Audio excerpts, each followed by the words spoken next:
ये अपनी बुक में प्रमेय नंबर 2.1 दे रखा है, प्रमेय 2.1। ठीक है ना भाई। यूक्लिड विभाजन प्रमेय का पहले तो इसमें से दो क्वेश्चन आते हैं, एक 1 नंबर का और एक 2 नंबर का। तो कभी कभार क्या कर लेता है वो 1 नंबर के सवाल में पूछ लेता है यूक्लिड विभाजन प्रमेय का क्या है। तो हमें एक तो इसका कथन लिखना रहता है और एक स्टेटमेंट लिखना रहता है। A बराबर बी क्यू प्लस आर। तो इसका कथन क्या था, किन्हीं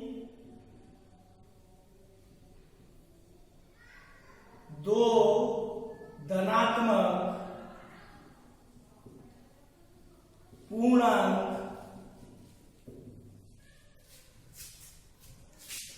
A व B के लिए सदैव दो पूर्णांक Q व R इस प्रकार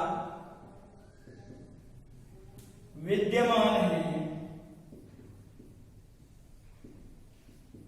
कि A बराबर बी क्यू प्लस आर, जहां आर बड़ा है, बराबर है 0 के, छोटा है बी से। ठीक है ना भाई। ये इतना अपन लिखेंगे यूक्लिड विभाजन प्रमेय में तो हमें 1 नंबर मिल जाएगा। अब ये एक्चुअल में है क्या, हमारा जो 4th क्लास में आपको ध्यान हो तो एक डिवीजन एल्गोरिथम, विभाजन एल्गोरिथम पढ़ी थी, विभाजन प्रमेय का पढ़ी थी। उसमें क्या था, जैसे सपोज करो मुझे 28 में 3 का भाग लगाना है, तो मैंने 28 में 3 का भाग लगाया, 3 आम 27 और 1 बच गया। इसको मैं भागफल बोलता था, भागफल। इसको शेषफल और इसको भाज्य और इसको भाजक। फिर कहते थे कि भाग को चेक करना है, तो चेक कैसे करते थे, भाज्य बराबर भाजक गुणा भागफल प्लस शेषफल। ये हमारे हिंदुस्तान में बहुत प्राचीन काल से ही प्रचलित था। बस फर्क इतना था कि हमने इसको एक प्रमेय का रूप नहीं दिया था या लिखित रूप में स्टेटमेंट नहीं दिया था। कुछ राजनीतिक परिस्थितियों के कारण हिंदुस्तान का नाम कहीं नहीं है और एक यूनानी गणितज्ञ यूक्लिड के नाम पे इसको अपन यूक्लिड विभाजन प्रमेय के नाम से जानते हैं। यूक्लिड विभाजन प्रमेय का और ये वाला जो फॉर्मूला है दोनों समान है। भाज्य को उसने ए बोला, भाजक को बी बोला और ये क्यू और आर हो गए। भागफल क्यू, शेषफल आर। ए बराबर बी क्यू प्लस आर आ गया। ठीक है ना भाई। अब यहाँ पे ये भी पूर्णांक है तो ये भी सब क्या आते हैं, पूर्णांक ही आते हैं। क्या आते हैं बेटा, पूर्णांक। और जो शेषफल होता है वो कभी भी भाजक से बड़ा नहीं होता, मतलब बी से बड़ा नहीं होता कभी भी, और ज्यादा से ज्यादा 0 आ सकता है। ठीक है ना भाई। तो उसने इसको एक स्टेटमेंट का रूप दे दिया और उसके नाम से आज अपन इसको यूक्लिड विभाजन प्रमेय के नाम से जानते हैं। अब हमारे सिलेबस में यूक्लिड विभाजन प्रमेय का प्रयोग है। इसके प्रयोग से अपन 2 नंबरों का एचसीएफ ज्ञात करते हैं तथा कुछ पूर्णांकों के बारे में सिद्ध करते हैं कि सिद्ध करो विषम पूर्णांक 6q plus 1, 6q plus 3, 6q plus 5 के रूप का होता है, या विषम पूर्णांक का वर्ग 8m प्लस 1 के रूप का होता है। इस तरीके से अपन को सिद्ध करने वाले सवाल है और कुछ एचसीएफ ज्ञात करने वाले हैं। 2 संख्याओं का एचसीएफ, केवल और केवल एचसीएफ ज्ञात किया जाता है यूक्लिड विभाजन प्रमेय से। ठीक है ना भाई। तो अब आगे बढ़े अपन इसमें। अगला दूसरा जो नाम आता है वो आता है यूक्लिड विभाजन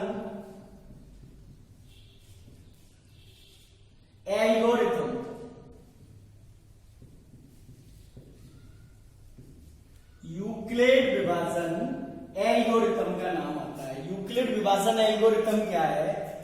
ये एक स्टेप बाय स्टेप प्रोसेस है, यानी चरणबद्ध विधि है, जिसकी सहायता से अपन दो संख्याओं का एचसीएफ ज्ञात करते हैं। क्या ज्ञात करते हैं? दो संख्याओं का एचसीएफ।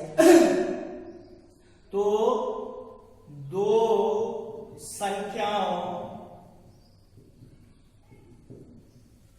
का एचसीएफ यूक्लिड विभाजन प्रमेय का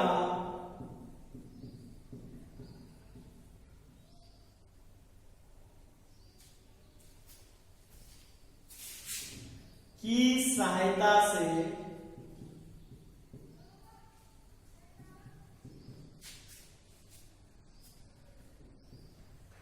ज्ञात करने की चरणबद्ध विधि यूक्लिड विभाजन एल्गोरिथम के नाम से जानी जाती है। दोनों लगभग एक जैसे आते हैं और बच्चे एल्गोरिथम में ये ऊपर वाला लिख देते हैं और वो गलत हो जाता है, क्योंकि क्वेश्चन एक नंबर का आएगा तो एक नंबर में बिल्कुल सटीक आंसर होना चाहिए। ए बराबर बी क्यू प्लस आर विभाजन प्रमेय का है, जबकि इसका प्रयोग करके एचसीएफ ज्ञात करने की जो चरणबद्ध विधि है उसका नाम एल्गोरिथम है। एल्गोरिथम जो शब्द है, एल्गोरिथम का मतलब होता है विधि। क्या? विधि। तो कौन सी विधि है? उस विधि का नाम एल्गोरिथम है, और उस विधि में अपन कर क्या रहे हैं? वो विभाजन प्रमेय का है। ठीक है ना भाई?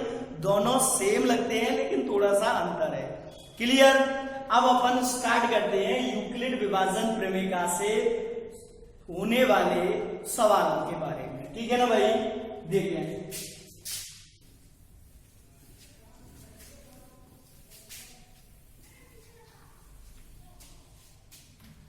पहला उदाहरण है आज का, सिद्ध करो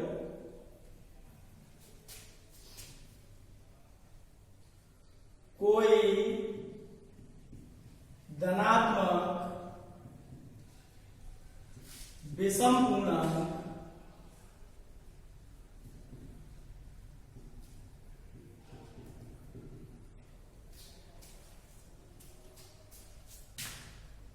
सिक्स क्यू प्लस 1 या 6q प्लस 3 या 6q प्लस 5 के रूप का होता है किसी पूर्णांक q के लिए। अब ध्यान से सुनना बेटा, इस तरीके के जो सिद्ध करने वाले सवाल आएंगे, कभी तो वो विषम पूर्णांक सिद्ध करवाएगा, कभी सम पूर्णांक, कभी केवल पूर्णांक, कभी पूर्णांक का वर्ग, कभी विषम पूर्णांक का वर्ग, कभी पूर्णांक का गण। इन सभी प्रकार के सवालों में पहली जो लाइन है, हल देखना, सॉल्यूशन। पहली लाइन फिक्स है। क्या? माना ए कोई धनात्मक पूर्णांक है। ये माना ए कोई धनात्मक पूर्णांक है। ये लाइन हमारी फिक्स है, हर सवाल में ही लिखनी है ये। जिनमें भी वो सिद्ध करवाएगा इस टाइप से क्यू के रूप में या एम के रूप में, उन सभी सवालों में ये लाइन फिक्स है, कॉमन है। ठीक है ना भाई? इसके बाद तथा बी बराबर, बी का चयन सिद्ध क्या करवा रहा है उसके आधार पे करेंगे। अगर 6q प्लस 1 या 6q प्लस 3 इस टाइप से सिद्ध करवा रहा है तो b बराबर 6 ले लेंगे। यदि 3q प्लस 1 के रूप में सिद्ध करवा रहा है तो b बराबर 3 ले लेंगे। यदि 8m प्लस करवा रहा है तो 8 ले लेंगे। अगर 9m करवा रहा है तो 9 ले लेंगे। ठीक है ना भाई? 4 करवा रहा है तो 4 ले लेंगे, 2 करवा रहा है तो 2 ले लेंगे। ये b का मान को दे रखा होगा सवाल में। ठीक है ना? ऐसे नहीं दे रखा होगा कि ये b बराबर है, अपन को देख के सवाल को और पता लग जाएगा कि इसमें b बराबर ये लेना है। तो b बराबर 6 लेकर यूक्लिड विभाजन का प्रयोग करने पर प्रयोग करने पर, तो एक बार तो सबसे पहले आप स्टेटमेंट लिखोगे ये वाला, ए बराबर बी क्यू प्लस आर, जहां r is greater than equal to 0 less than b. ठीक है ना भाई। अब इसमें फिर दूसरी लाइन में आप बी का मान लिखोगे, तो ए बराबर 6q प्लस आर, जहां r greater than equal to 0 less than 6। अब देखो इसको पढ़ो, दो धनात्मक पूर्णांक ए व बी के लिए, तो ए और बी के लिए, ए और बी के लिए, ठीक है ना भाई। दो पूर्णांक q व r, तो इसका मतलब r मेरा क्या है बेटा, पूर्णांक है। देखो लिखा हुआ है स्टेटमेंट में पूर्णांक q व r, तो इसका मतलब r क्या हो गया, पूर्णांक। और जब मैंने कल पिछले वीडियो में नंबर सिस्टम पढ़ाया था तो पूर्णांक के बारे में बताया था, -1, -2, -3, 0, 1, 2, 3, 4, 5, ये सभी क्या है, पूर्णांक संख्या है। तो इसका मतलब r का मान इनमें से ही होगा। अब उसने एक प्रतिबंध और दे रखा है कि r का मान 0 से बड़ा होगा या बराबर होगा, तो इसका मतलब माइनस वाली संख्याएं नहीं ले सकते अपन। ठीक है ना भाई।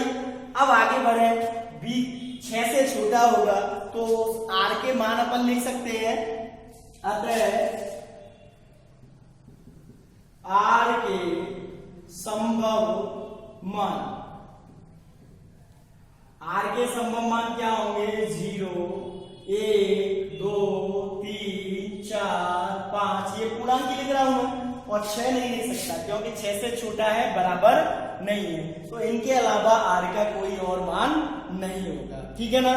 r के जब संभावित मान आ जाए आपके पास, तब आप क्या करोगे, ये जो r के मान आए इनको इसमें लिखोगे, इस समीकरण में, a बराबर 6q में। तो यहाँ पे फर्स्ट आएगा, यदि r बराबर 0 तो a बराबर आ जाएगा 6q। ठीक है ना। r बराबर 0 लिखा, यहाँ 6q प्लस 0, 6q आ गया। फिर दूसरा आ जाएगा r बराबर 1, तो a बराबर हो गया 6q प्लस 1।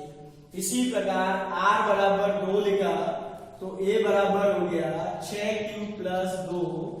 फिर r बराबर 3 लिखा, तो a बराबर हो गया 6q प्लस 3। फिर r बराबर बेटा 4 लिखा, तो a बराबर हो गया 6q प्लस 4। और फिर मैंने लिख दिया r बराबर 5, तो a बराबर हो गया 6q प्लस 5। अब मेरे पास ये a के मान आ गए, काय के आगे बेटा, a के। अब यहाँ देखो, a कोई धनात्मक पूर्णांक है, तो इसका मतलब कोई भी धनात्मक पूर्णांक इस रूप में होगा। अब उसने क्या कहा है, विषम पूर्णांक, तो अपन को अब विषम पे फोकस करना है। अब सम विषम के बारे में आ जाइए, तो जिन संख्याओं में 2 का पूरा पूरा भाग जाता है वे सभी संख्याएं सम होती हैं, और जिनमें 2 का भाग नहीं जाता पूरा पूरा वे संख्याएं विषम होती हैं। ठीक है ना। तो इसका मतलब हमें इनमें से ऐसी संख्याएं अलग करनी है जिनमें 2 का भाग चला जाए, तो वही अपन लिखेंगे, परंतु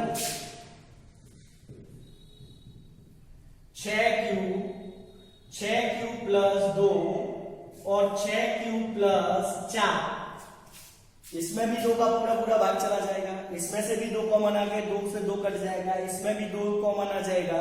आएगा कि नहीं आएगा बताओ। 2 से पूर्णतः विभाजित है,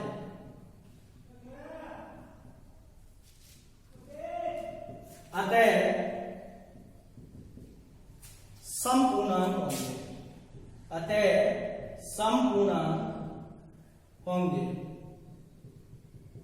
इस प्रकार कोई धनात्मक विषम पूर्णांक,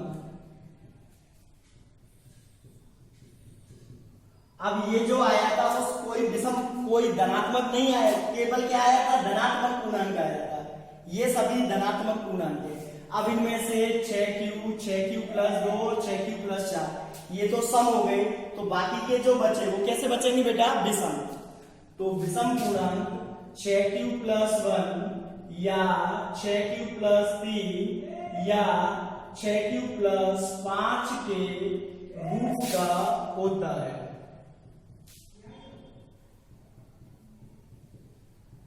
अगर आप इस तरीके से कर दोगे तो आपको 2 नंबर मिलेंगे। ये क्वेश्चन 2 नंबर का आता है, इसमें से 2 ही क्वेश्चन आएंगे, 1 नंबर का और 2 नंबर का। तो ये क्वेश्चन 2 नंबर लाएंगे, 2 नंबर का आएगा, ठीक है ना भाई। नेक्स्ट एग्जांपल देखें।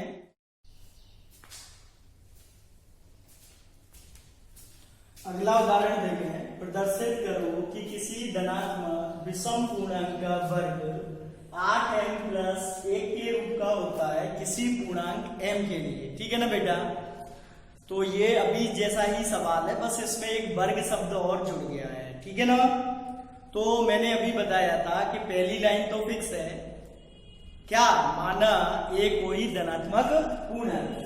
तो देखें सॉल्यूशन, माना ए कोई धनात्मक पूर्णांक है।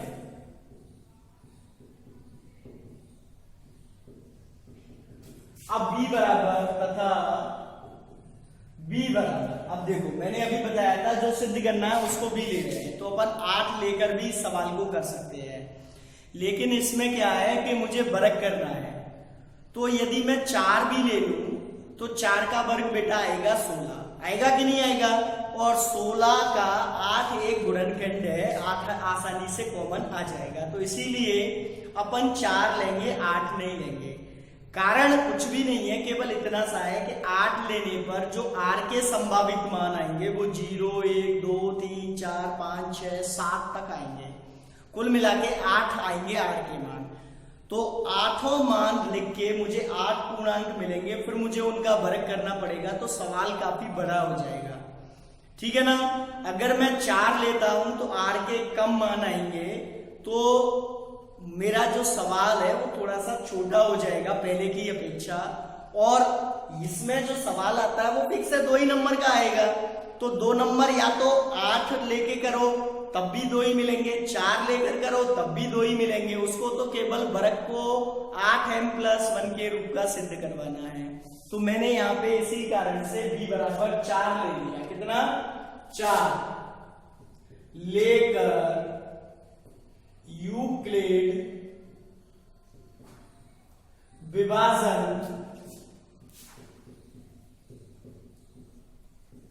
का प्रयोग करने पर, ठीक है ना बच्चा लोग। अब देखो पहले क्या करते हैं, स्टेटमेंट लिखते हैं। तो a बराबर BQ + R, जहां R is greater than equal to 0 less than b। देखो लैंग्वेज सेट है, जो भाषा है वो फिक्स है, तो उसको एक बार याद कर लें, आप समझ लें अच्छे से, और फिर उसके बाद क्या चेंज करना है वो समझ लें, तो इजी वे में सारे सवाल हो जाते हैं। अगर हर सवाल को आप अलग देखोगे तो शायद बहुत सारे सवाल हो जाते हैं और दिमाग में कंफ्यूजन होता है, वो फिर सही से नहीं होता।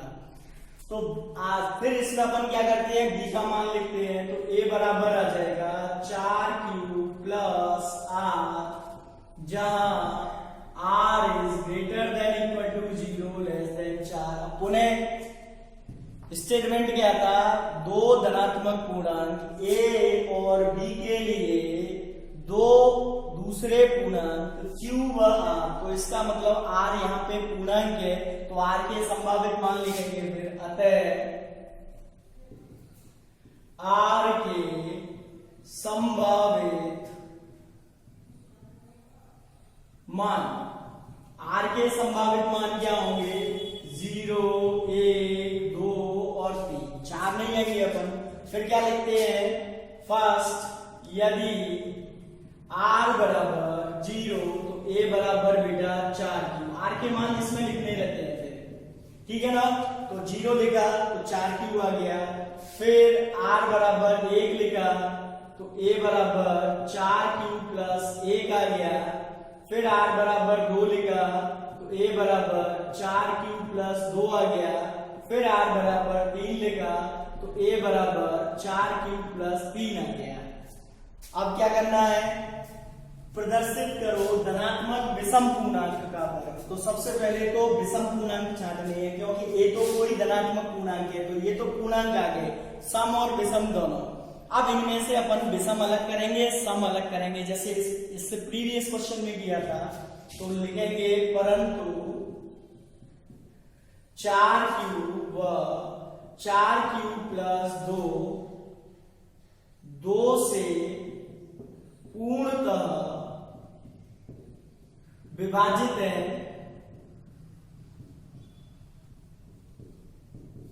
अतः समपूर्णांक होंगे, समपूर्णांक होंगे। इसलिए कोई विषम पूर्णांक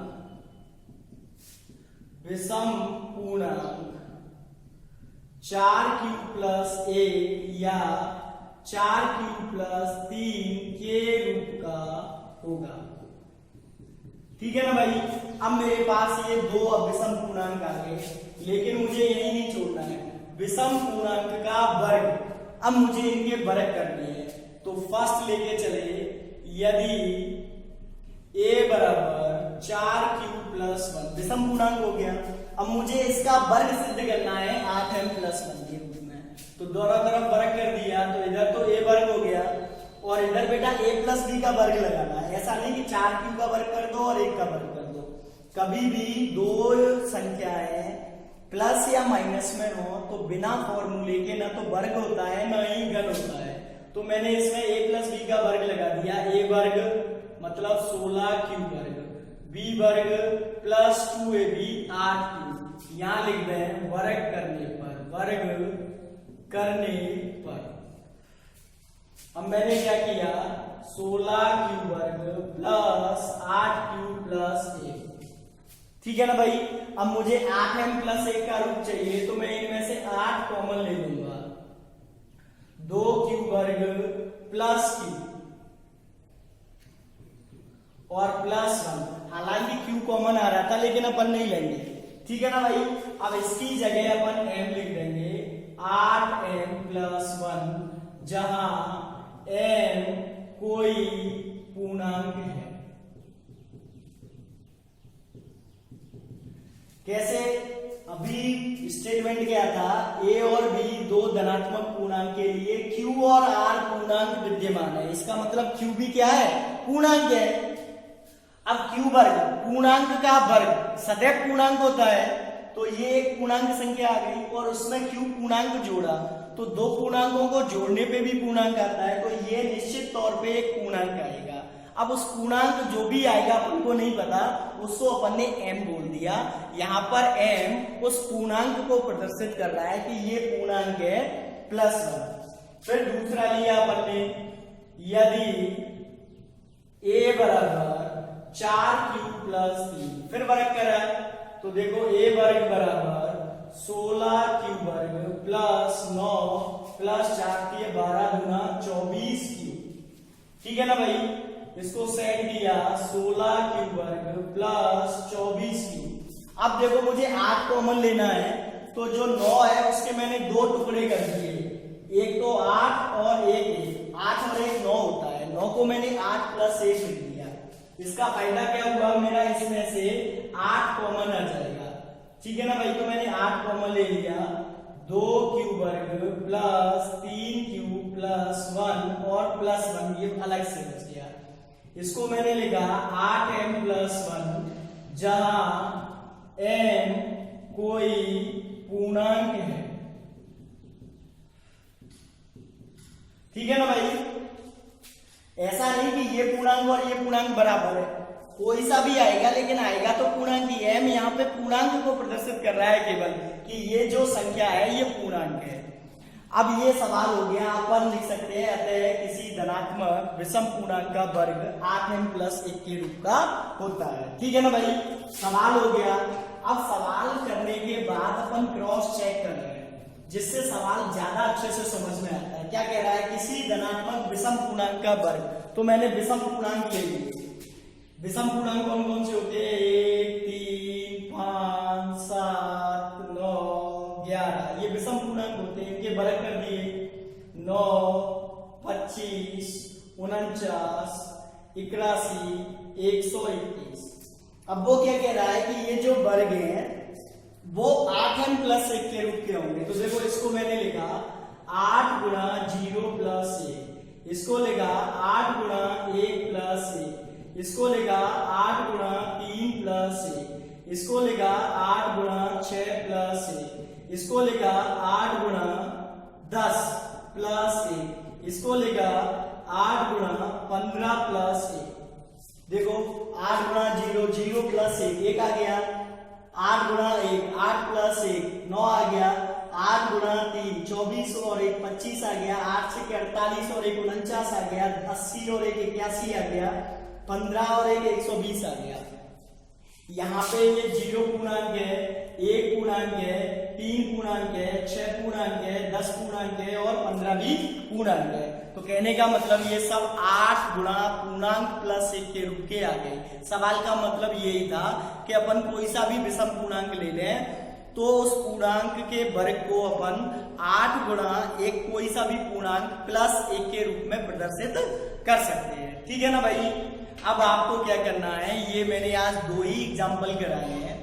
आपके ये दोनों ही एग्जाम्पल बुक के क्वेश्चंस हैं 2.1 के। आपको ये दोनों फेयर में करने हैं।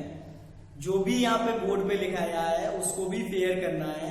वो एक एक नंबर के क्वेश्चन थे, यूक्लिड विभाजन प्रमेय का और एल्गोरिथम, दोनों में से कोई सा भी एक पूछ लिया जाता है। ठीक है ना भाई। और किताब आप लोग खरीद लें, बुक खरीद लें और उसमें से सवाल हल करना चालू करें। ये 2 मैंने करा दिए उदाहरण, और नेक्स्ट वीडियोस में और कराऊंगा। तो एक तो उनको टिक करते चले कि ये उदाहरण हमारे हो गए, फिर उनको दोबारा से और सॉल्व करें अपने आप, बिना हेल्प के, वीडियो के या बिना बुक की हेल्प के। ठीक है ना। तो इससे क्या है कि चीजें अच्छे से समझ में आने लगेंगी। क्लियर। जब तक के लिए आप घर पे रहें, सुरक्षित रहें, लेकिन नियमित पढ़ते रहें। धन्यवाद।